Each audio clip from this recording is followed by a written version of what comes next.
하루의 말씀, 오늘은 잠언 10장 3절에서 5절까지 말씀 가지고 함께 나누겠습니다. 먼저 성경 봉독합니다.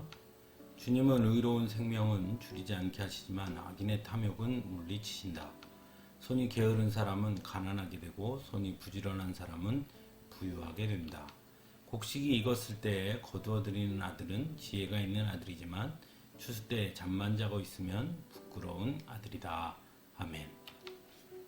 농경사회에서 가장 중요한 덕목 중에 하나는 바로 부지런함입니다. 왜냐하면 농경사의 노동력은 거의 대부분 인간이었기 때문입니다. 그래서 대가족이 유리했고 남성이 여성보다 우대받기도 했습니다. 노동력이 중요하기 때문이었지요. 그뿐만이 아니라 농경사회에서 중요한 것 중에 또 다른 하나는 바로 적절한 시기와 때입니다. 아무리 부지런하더라도 적절한 때에 물을 대주고 햇빛이 비추지 않거나 적절한 시기에 수확을 하지 않으면 실패할 수밖에 없기 때문입니다. 이러한 사실은 농경사회에서는 너무나 당연한 이치입니다. 오늘 우리가 함께 읽은 본문 역시 바로 이 점을 이야기하고 있습니다. 그래서 게으른 사람은 가난하게 되고 손이 부지런한 사람은 부유하게 된다. 곡식이 익었을 때 거두어들인 아들은 지혜가 있는 아들이고 추수 때 잠만 자고 있으면 부끄러운 아들이다 라고 말씀하고 있습니다. 문제는 오늘날 우리 사회는 농경사회가 아니라는 것입니다. 그렇다면 오늘 읽은 본문은 오늘을 살아가는 우리에게는 아무런 의미가 없는 것일까요?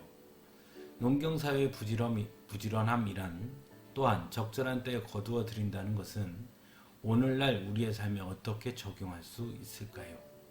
그리고 한 발 더 나아가 신앙적으로는 어떻게 적용할 수 있을까요? 부지런함이란 사전적 의미로는 어떤 일을 꾸물거리거나 미루지 않고 꾸준하게 열심히 하는 태도를 가리키는 말입니다. 즉 자신에게 주어진 일을 미루지 않고 꾸준히 열심히 하는 태도를 의미하는 것이죠.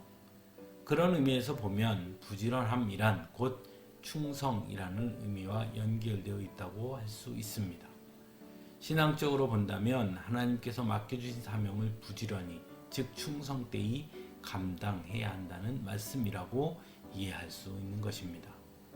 농부가 부지런히 밭에 나가 일을 하는 것처럼 우리에게 주신 사명을 충성되이 감당하는 자에게 하나님께서 축복해 주신다라는 말씀으로 받아들일 수 있는 것이죠.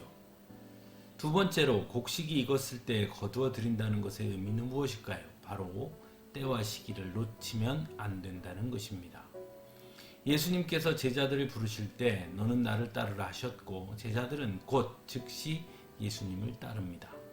즉 예수님의 말씀에 곧 즉시 반응한 자들이 바로 제자가 될 수 있었다라는 것입니다.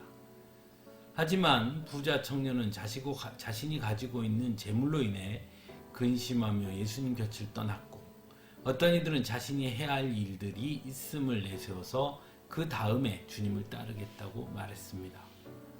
그때 예수님께서는 결코 양보하거나 타협하지 않습니다. 그래서 죽은 자들로 죽은 자를 장사하게 하고 너는 나를 따르라 라는 말씀까지 합니다.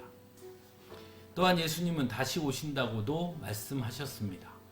그리고 그때에 대해 정확하게 말씀하지 않으셨습니다. 그때는 오직 아버지만이 아신다고 말씀합니다. 그러므로 우리는 어떻게 해야 될까요? 바로 예수님께서 그렇게 말씀하신 것은 그러므로 우리는 매 순간 오실 주님을 맞을 준비를 해야 한다는 것입니다.